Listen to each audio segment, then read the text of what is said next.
formado para ser parte da família de Deus.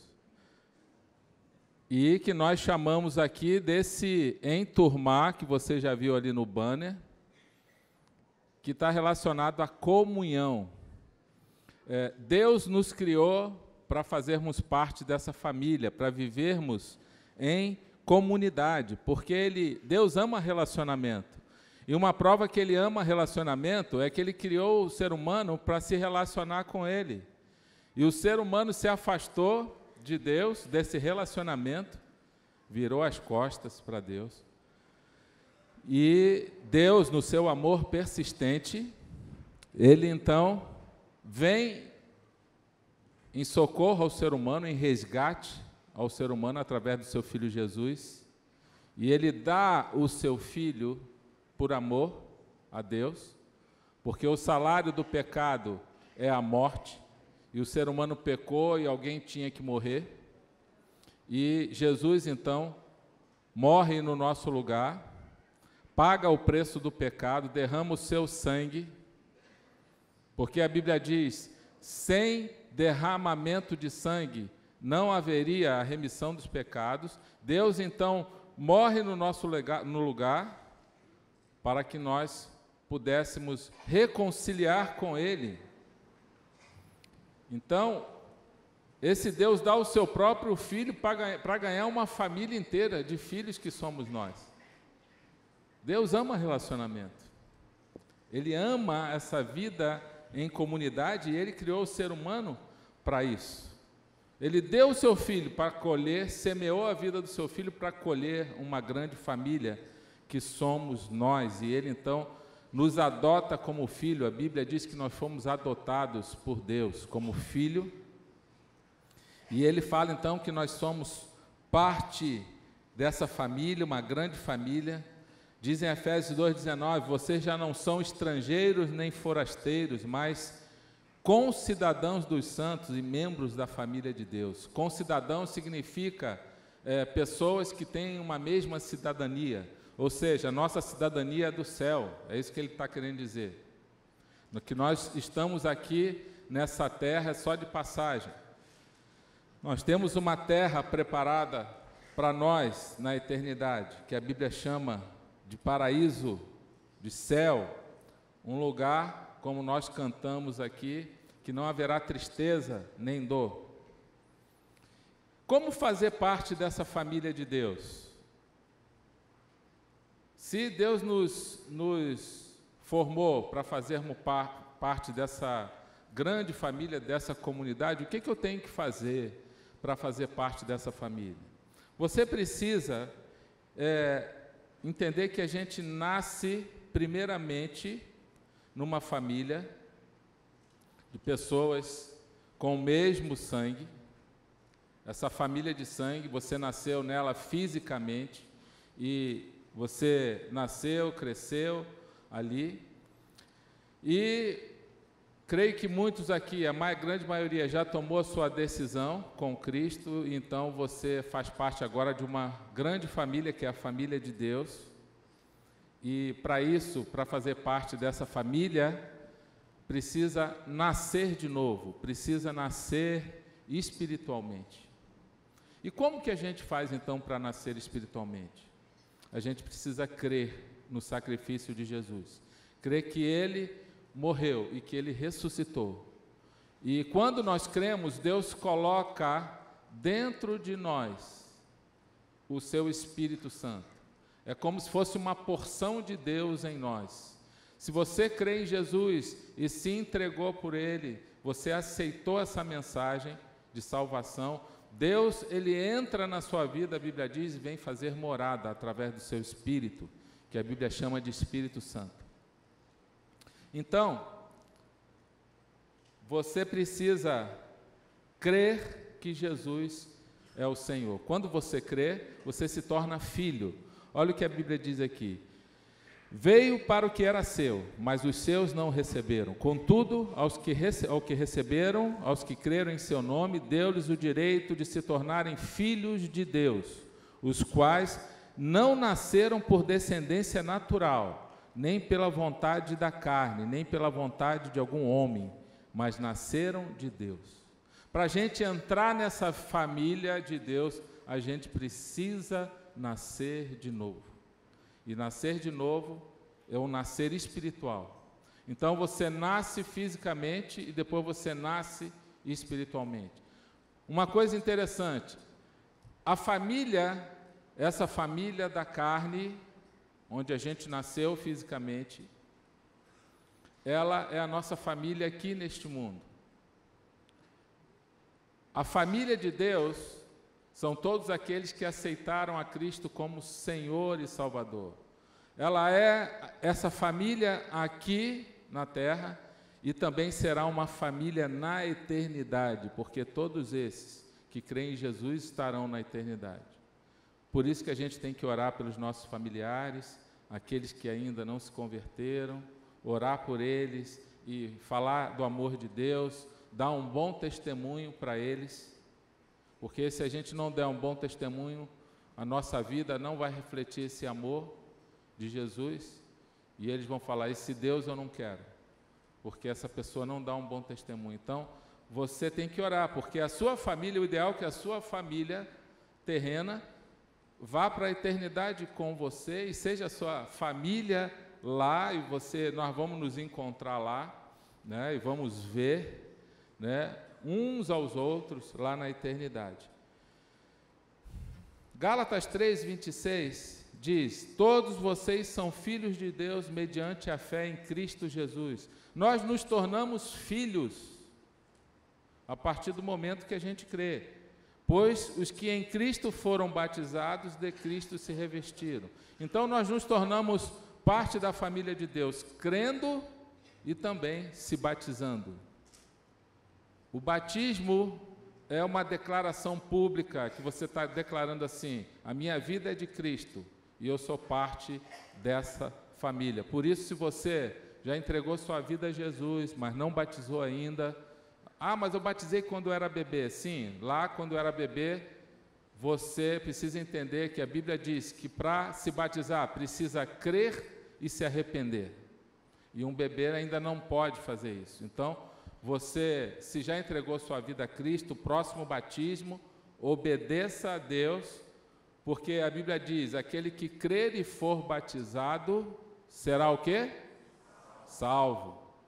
Porque Deus entende assim, meu filho, se você já crê e entregou a sua vida a mim, e eu sou o seu Senhor, agora você obedeça o segundo passo. O segundo passo é passar pelo batismo.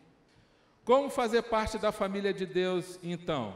Crendo em Jesus como seu Senhor e Salvador e passando pelo batismo.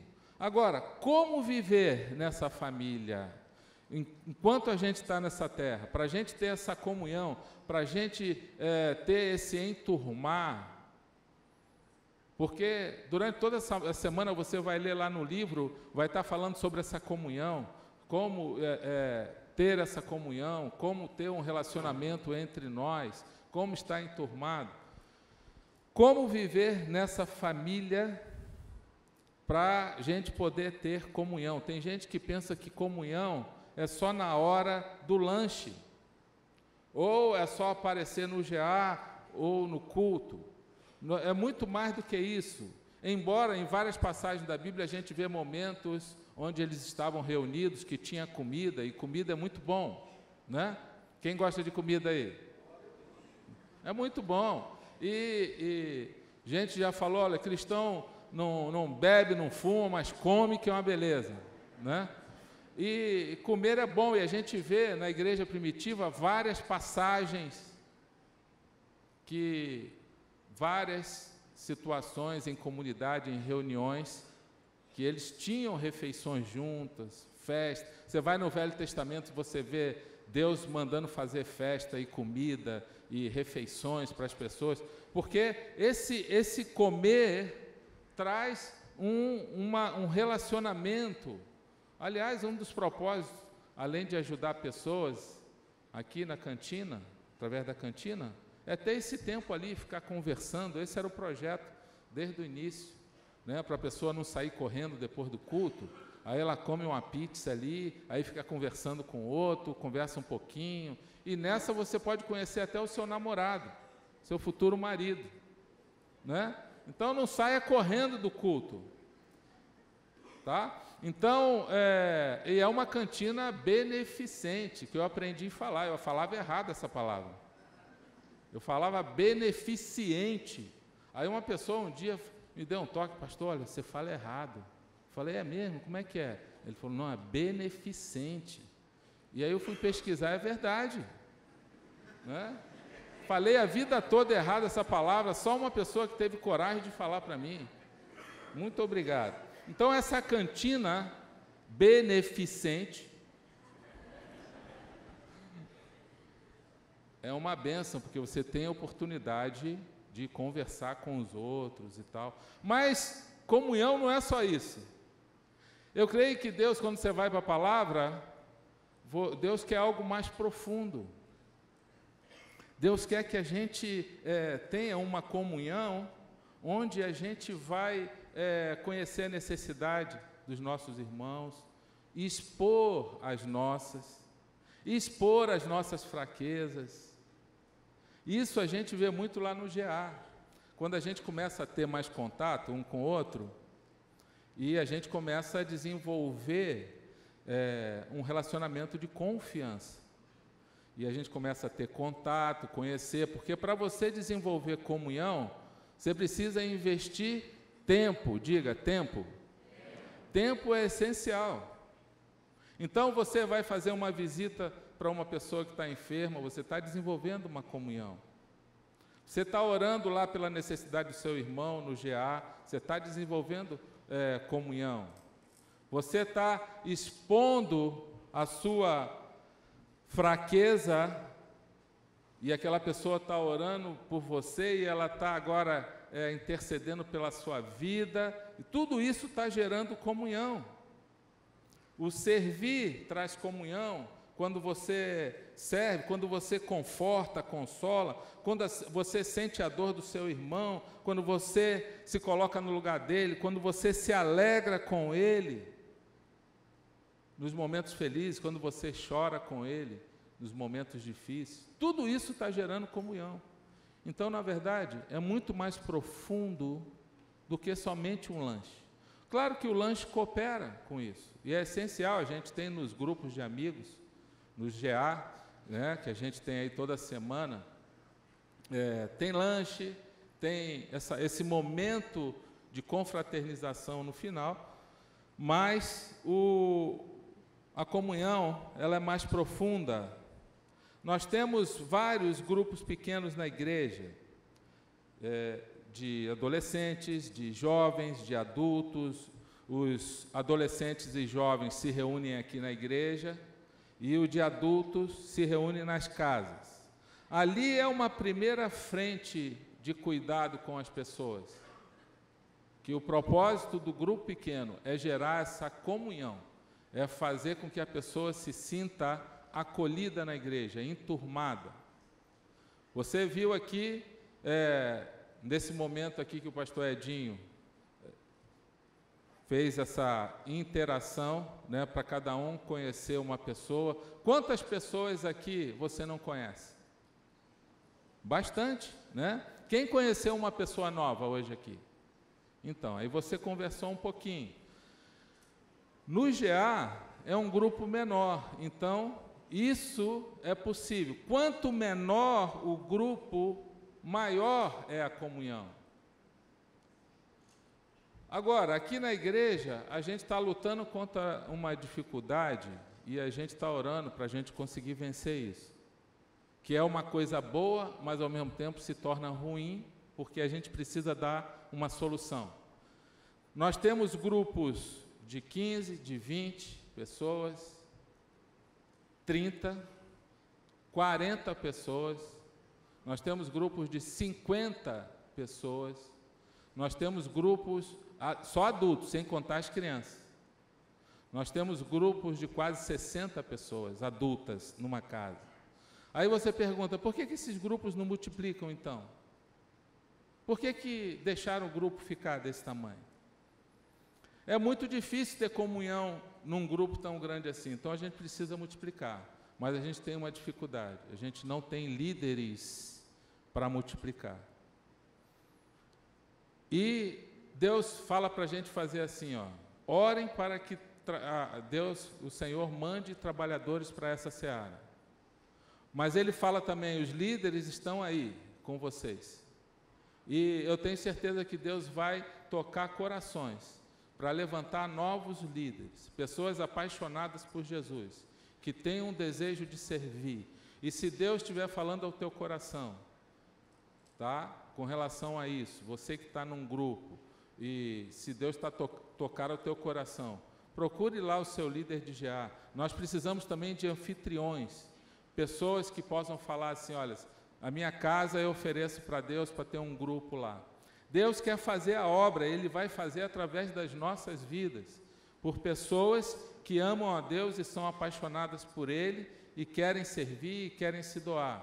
Então, nós estamos orando, eu peço que toda a igreja nos ajude em oração, porque muitos já pensaram, e eu já pensei isso lá no passado, de pensar assim, a gente foi líder de grupo em Manaus, aqui em Cascavel, quando a igreja iniciou, antes da igreja iniciar lá em Manaus, o nosso grupo foi o primeiro, o meu e a da Claudinha na nossa casa, quando começou os grupos lá.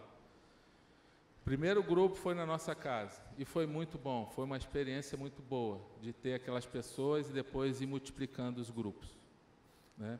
E você pode pensar assim, mas eu não quero esse compromisso toda semana, né? E eu pergunto, será que Jesus não merece por aquilo que Ele fez por nós? E a gente retribuir para o povo de Deus? Se for esse problema do compromisso, meu irmão, vença isso. Vença, porque a nossa vida, ela só vai ter sentido realmente se a gente estiver vivendo em função de Deus. E no final desses 40 dias, o propósito final, eu creio que vai ser você entender isso aí. Que a nossa vida só terá sentido se a gente encontrar o propósito que Deus tem para a nossa vida e passar a viver isso, né? Tem gente que pensa assim, mas um compromisso desse, eu também não tenho muita segurança, eu conheço pouco a Bíblia, e isso é normal você sentir. Mas Deus vai avaliar o desejo do teu coração. E o que a gente tem visto, que os grupos, os líderes de grupo que mais têm sucesso, são aqueles que gostam de pessoas, são aqueles que se envolvem com pessoas, são aqueles que prezam pela comunhão. Porque o grupo, o GA, o propósito dele não é o ensino. O propósito do ensino está lá no CENIB, está no culto, está na palavra que é ministrada, lá no CENIB, e não no grupo. No grupo, o propósito é o cuidar, o cuidar um dos outros. Você vê no Novo Testamento mais de 50 passagens relacionadas ao cuidar um do outro na igreja. Tudo relacionado uns aos outros. Amar uns aos outros,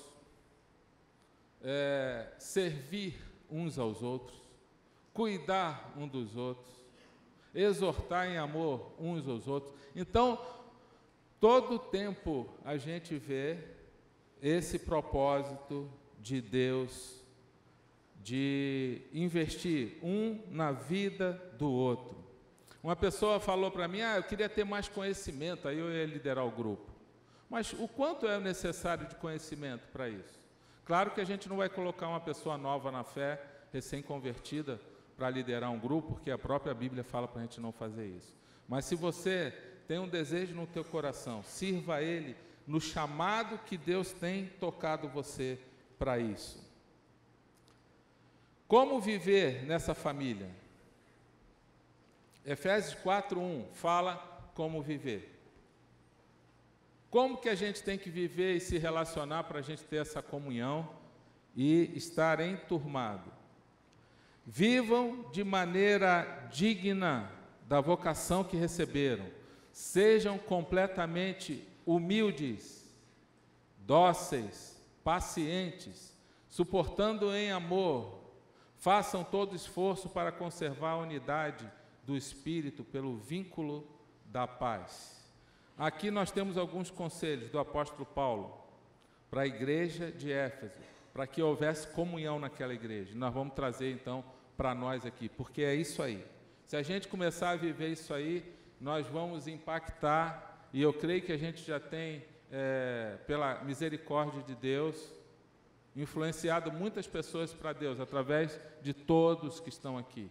Mas Deus vai além, Ele vai fazer, através da comunhão, através da nossa unidade em Cristo, Deus vai alcançar muito mais gente. Primeira coisa, você vê aí, nesse texto, que Deus fala para a gente ser humilde. A palavra humildade, o original dela vem do grego, da palavra humus, e significa terra fértil. Diga, terra fértil. Humildade vem dessa palavra, humus. E ela chegou nessa palavra e está relacionada à terra fértil, e tem tudo a ver, porque uma pessoa humilde é uma terra fértil no seu coração para aquilo que Deus quer fazer. Jesus só vai encontrar lugar no nosso coração se houver essa humildade, que é uma capacidade de submissão a Cristo em tudo. E a gente abre mão da nossa vida em favor disso. A gente abre mão da nossa vontade para fazer a vontade do Senhor. Então, essa pessoa, essa capacidade de se submeter a Cristo, de não se achar superior aos outros, isso tudo está relacionado à humildade. E Jesus fala, aquele que se humilha será exaltado, e quem se exalta será humilhado. Essa pessoa não guarda rancor, não fala mal dos outros, não julga, perdoa ofensas graves, pede desculpas, não tem necessidade de reconhecimento quando faz algo, aceita a correção, é uma pessoa ensinável. Então são várias qualidades de uma pessoa humilde. E a recompensa da humildade é a honra. Provérbios 15, 33, o temor do Senhor ensina a sabedoria, e a humildade antecede a honra. O que vem antes da honra? O que vem antes da honra? Humildade. Será que tem alguma área da sua vida que você precisa demonstrar humildade? Saia daqui e faça isso. Lá no seu local do trabalho, de repente com um parente que vocês estão mal ajustados, precisa reconciliar, um vizinho. Lá no seu trabalho, na igreja, no ministério que você está servindo, seja onde for. Quando nós somos humildes, Deus está falando, se prepara que eu vou honrar você. E quando o cara é humilde no trabalho, ele trabalha bem, diligentemente, primeira coisa que Deus começa a fazer, é fazer aquele local de trabalho, a função dele prosperar. Ele prospera e isso gera promoção. Em todas as áreas, seja na igreja, seja no trabalho, nos seus estudos. Outra recompensa, bem-aventurados humildes, pois eles receberão a terra por herança. Quem é humilde tem herança. Quem já recebeu uma herança aqui? Não precisa levantar a mão não. Senão alguém pode depois se interessar, né? O que será que ele recebeu? Não precisa levantar a mão. Mas herança é coisa boa. Sabe o que significa herança? Aliás, a herança, a Bíblia fala que a herança é uma coisa boa, que diz que o homem bom, o homem sábio, ele deixa herança para o filho dos seus filhos, ou seja, para os netos. Agora, não existe só herança material. Existem outros tipos de herança também, né? A herança material é aquela que você recebe, alguém ralou, trabalhou, suou e tem um patrimônio e vai deixar para a geração seguinte. É algo bom? Sim ou não? Imagina se todo mundo fizesse isso. Agora você recebeu aquele patrimônio, então você vai trabalhar, vai aperfeiçoar, vai aumentar um pouquinho esse patrimônio, aí você passa para a geração seguinte. Olha como o projeto de Deus é interessante. Ah, pastor, eu não recebi nenhuma herança. Calma, dá tempo ainda. Né?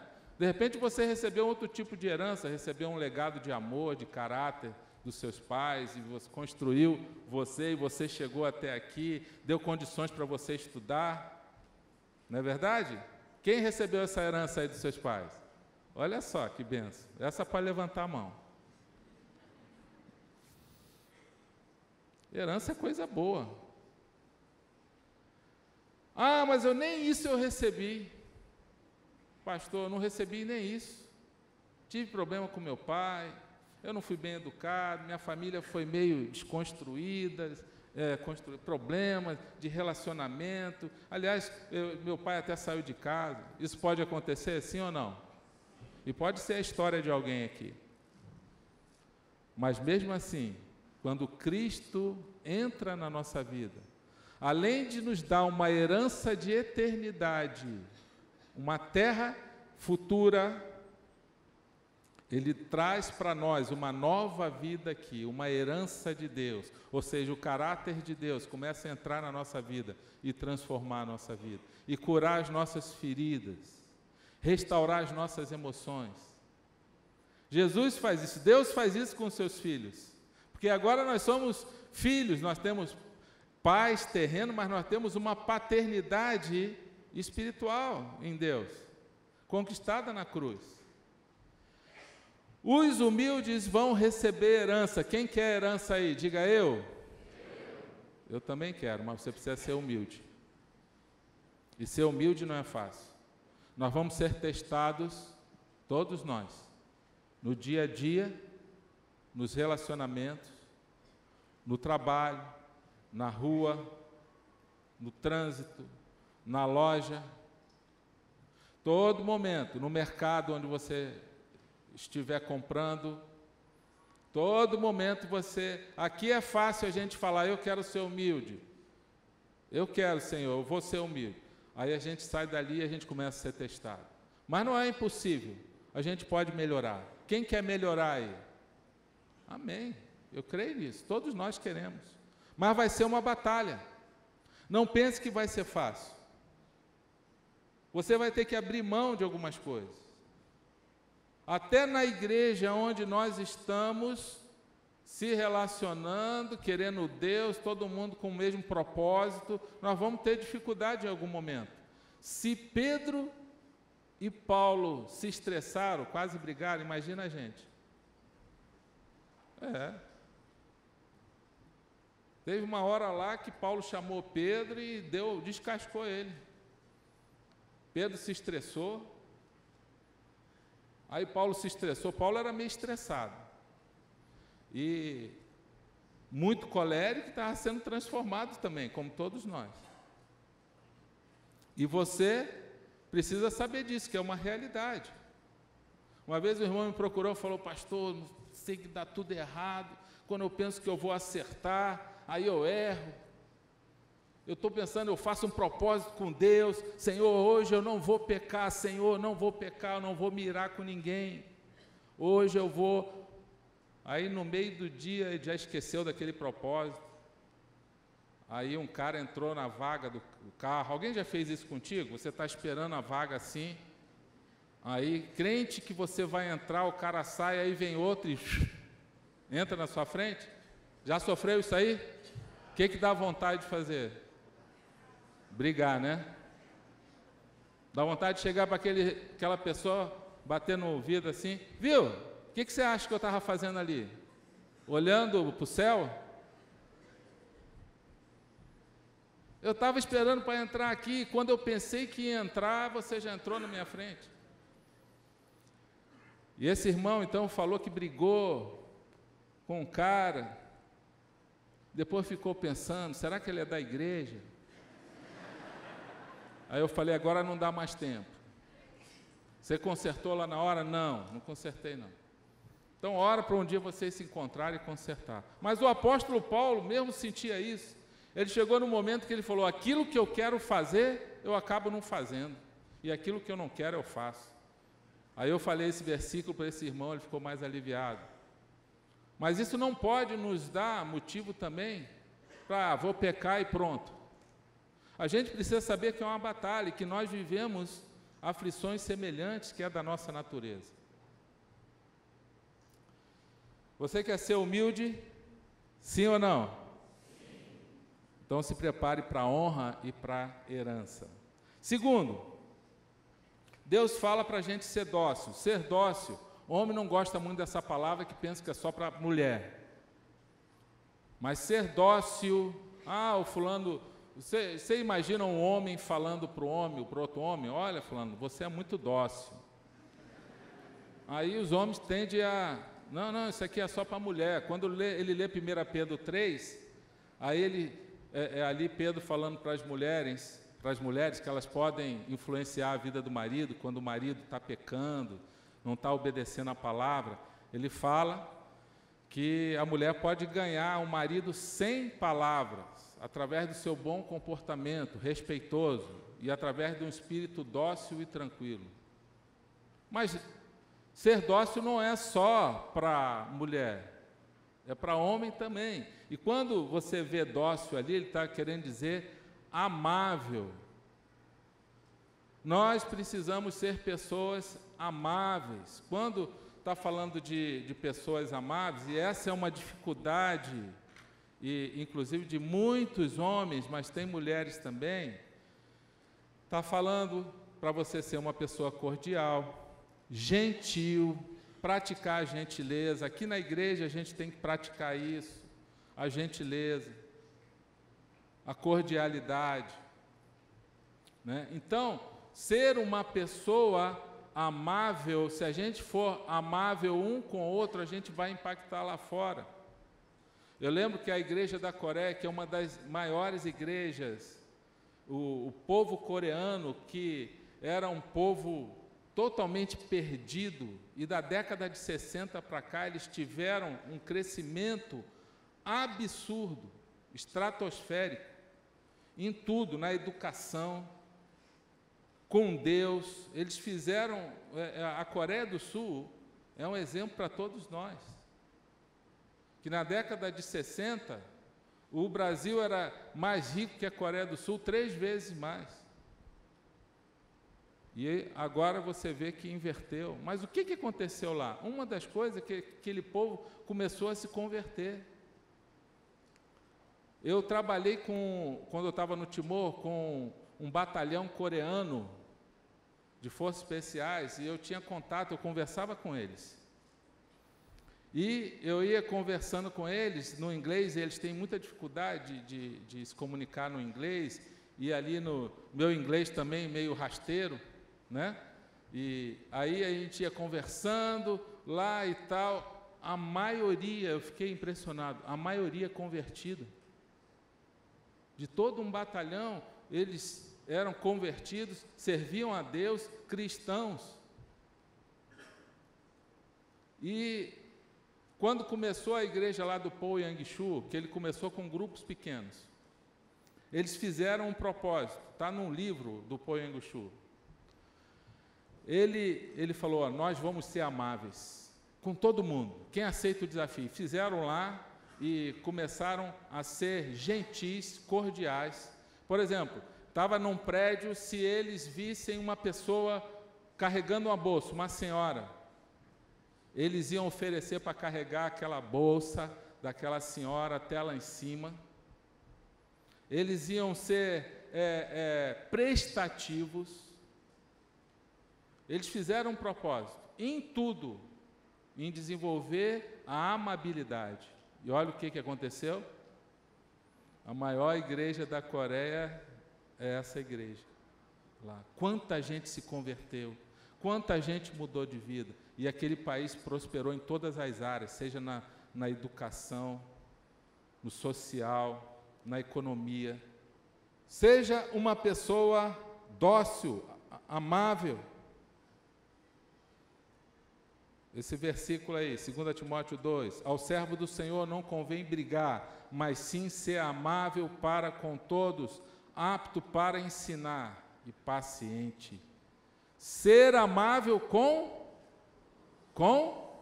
todos. É um desafio, meu irmão, mas é possível. Isso tudo vai possibilitar a comunhão. Ele fala para a gente ser paciente. Quem acha que precisa melhorar a sua paciência, levanta o braço. A paciência é um dos frutos de uma vida com Deus, de uma vida com Jesus. A pessoa paciente, ela não toma decisão precipitada, sabe esperar. Ela não é precipitada e muitas vezes toma a decisão errada por causa dessa impulsividade, não tem paciência e vai colher os frutos ruins lá na frente. Sabe esperar sem perder a calma. Isso é paciência. A pessoa está esperando, mas está resmungando, está murmurando, está se irando. Isso é paciência? Não. Saber esperar sem perder a calma, sem ficar na carne, esperar no Espírito. Tolera o erro dos outros. A pessoa que tem paciência, ela vai conseguir dominar suas emoções, ser equilibrado, suportar dificuldades. Colossenses 3,12 diz aí: como povo escolhido de Deus, santo e amado, revistam-se de profunda compaixão, bondade, humildade, mansidão e paciência. Como é que a gente vai ter comunhão sem paciência? Se você não tem paciência com seu filho, levando para a família agora, lá na sua casa, tem que ser tudo do teu jeito, tem que ser rápido. Você não espera, você vai ter problema, vai perder a comunhão. A falta de paciência rouba a comunhão. E se manifesta a falta de paciência muitas vezes como? Com murmuração, com ira, e isso prejudica a comunhão. Suportar em amor. Deus manda a gente amar, é um mandamento. E como é um mandamento, não depende de sentimento. Você escolhe fazer ou não. Ah, mas então, para amar, eu não preciso sentir? Não. Se é um mandamento, você pode fazer, decidir ou não. Você obedece e pronto. Ponto final. A Bíblia diz que nós vamos ser conhecidos por esse amor, nós vamos ser identificados. Jesus dá um mandamento e diz, com isso todos saberão que vocês são meus discípulos, se vocês se amarem uns aos outros. A gente vai ser conhecido, identificado como um discípulo de Jesus, porque a gente anda com a Bíblia na mão? Sim ou não? Porque a gente fala glória a Deus, aleluia? Paz do Senhor? Porque a gente vai na igreja? Não é isso que eu vejo na Bíblia. A gente vai ser identificado como um filho de Deus se houver um relacionamento de amor, de comunhão, e o amor se manifesta numa capacidade de cuidar, de perdoar ofensas graves, de pedir perdão. Tudo isso está relacionado com o amor, de aprender a esperar. O amor espera, que a Bíblia diz, suporta. O amor de Deus, ele é paciente. A Bíblia diz que Deus é amor, e quem não ama, não conhece a Deus.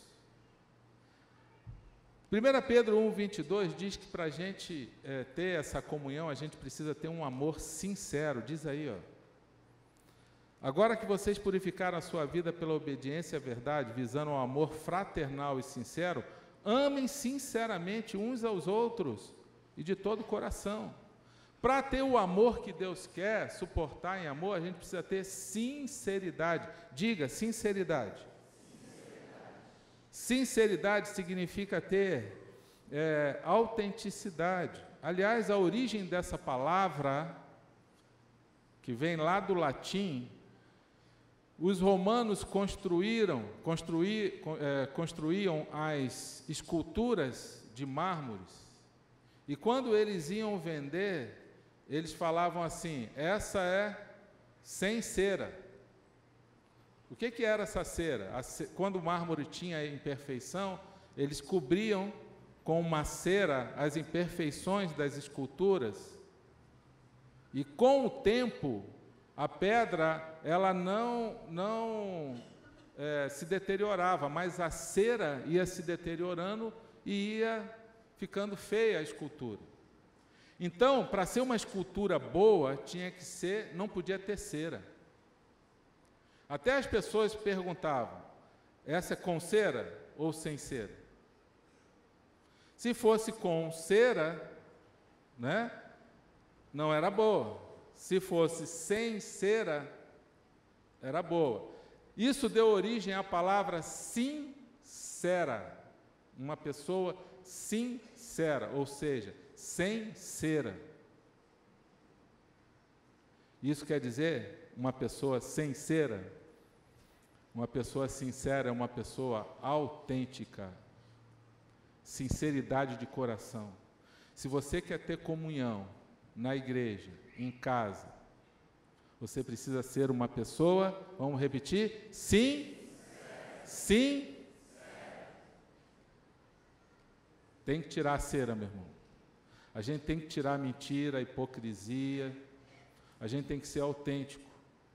Porque Deus preza essa sinceridade de coração em tudo. Você é o que você é e ponto final. E quando errar, reconhecer que errou e não é perfeito, e que precisa melhorar, e todos nós precisamos melhorar em alguma área da nossa vida. Quem não falar isso é porque é mentiroso. Nós precisamos ser pessoas sinceras. E tem promessa para quem quer ser, para quem quer amar, suportar em amor. 3 promessas aqui nesse versículo. Filhinhos, não amemos de palavra nem de boca, mas em ação e em verdade. Não é só blá, blá, blá. Tem que fazer, tem que ter atitude. Suportar em amor tem que ter atitude.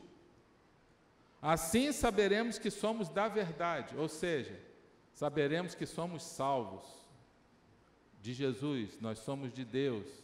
Jesus é a verdade. E tranquilizaremos o nosso coração diante dele. Ou seja, vamos ter paz. Nós vamos ter paz. Então você tem 2 promessas já aí. A primeira, você sabe que é salvo. Segundo, você tem paz, coração tranquilo. E a outra promessa, recebemos dele tudo que pedimos porque obedecemos aos seus mandamentos. Qual é? O de amar. Todo esse capítulo aí fala de amar o próximo, de ter comunhão, de amar. Aí a pessoa começa a ter resposta de oração, paz no coração.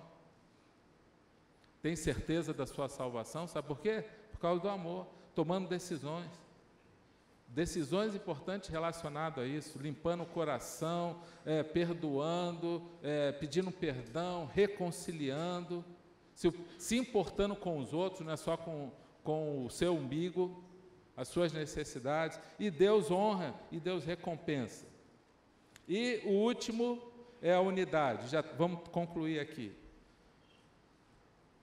Se esforçar, olha só, precisa ter um esforço para conservar essa unidade espiritual, pelo vínculo da paz, ou seja, a gente precisa estar em paz. Contenda fora, briga fora, brigou, reconcilia. Até na família da carne, aquelas pessoas que a gente mais ama, a gente não briga de vez em quando? Sim ou não?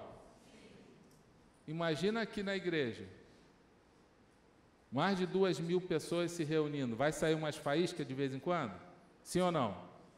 Mas a gente tem que resolver, tem que reconciliar, se perdoar, vamos lá, vamos Até na família de casa a gente briga, a gente vai brigar aqui também. Se estressar com um, com o outro, e vai lá, conserta, reconcilia, pede perdão, levanta a cabeça e segue em frente. E procura não errar mais. Deus fala dessa unidade. Ele fala que a gente precisa ter essa unidade. Quando a gente decide por essa unidade em espírito, Ele já dá duas recompensas para nós. A primeira está no Salmo 133. Ele fala: como é bom e agradável que os irmãos vivam em união. É como óleo precioso derramado sobre a cabeça,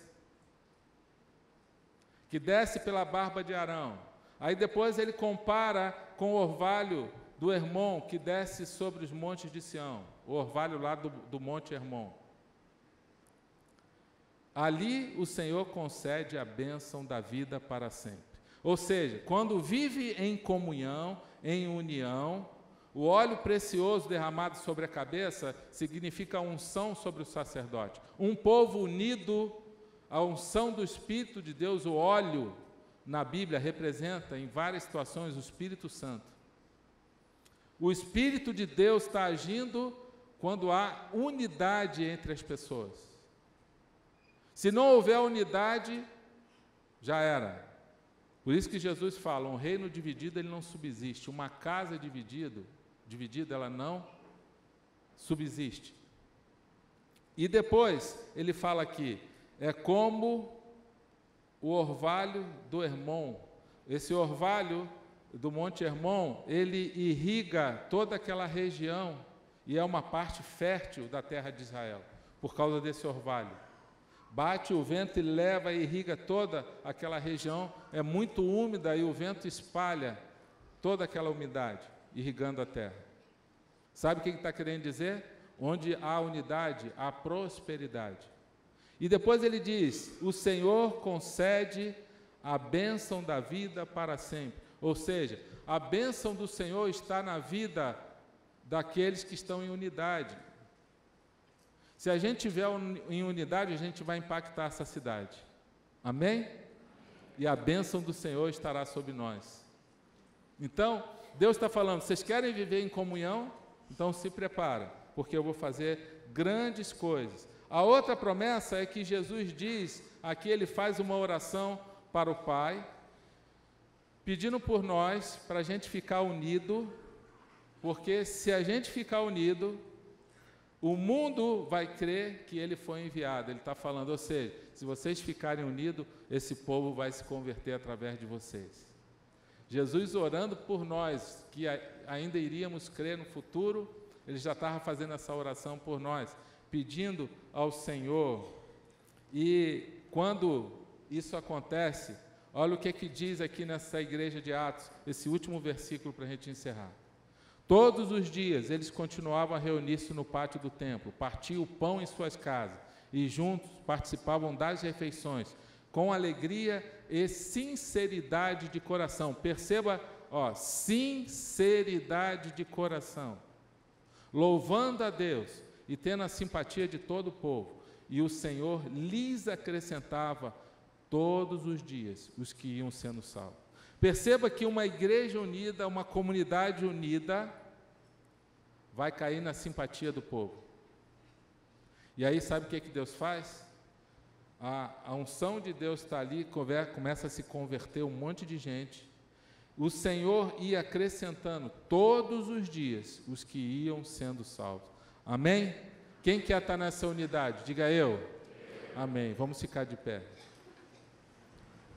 É o desejo de Deus, meu irmão. Jesus já estava orando por essa unidade há 2000 anos atrás, para que a gente estivesse unido. Se a gente estiver unido, a gente vai impactar essa cidade de Cascavel. As pessoas não vão resistir ao chamado de Jesus, porque o Espírito de Deus, o óleo do Senhor, aquele mesmo óleo que desceu sobre a barba de Arão, que dá a unção do Espírito, a unção de sacerdote, desce sobre nós e Deus começa a fazer o sobrenatural acontecer. Amém? Vamos orar. Fecha teus olhos agora. Pai, nós te agradecemos pela comunhão que temos, pelo teu grande amor por nós. Mas nós queremos melhorar. Nós queremos ter uma comunhão contigo e com as pessoas. Queremos estar unidos. Senhor, nos ajuda a melhorar naquela área que a gente precisa. Se está faltando amor, Senhor, nos ajuda a suportar o meu irmão em amor, ser mais humilde, ser mais amável. Senhor, nós precisamos estar unidos, precisamos ser mais pacientes uns com os outros. Seja a área que for, o Teu Espírito Santo já falou ao coração de cada um.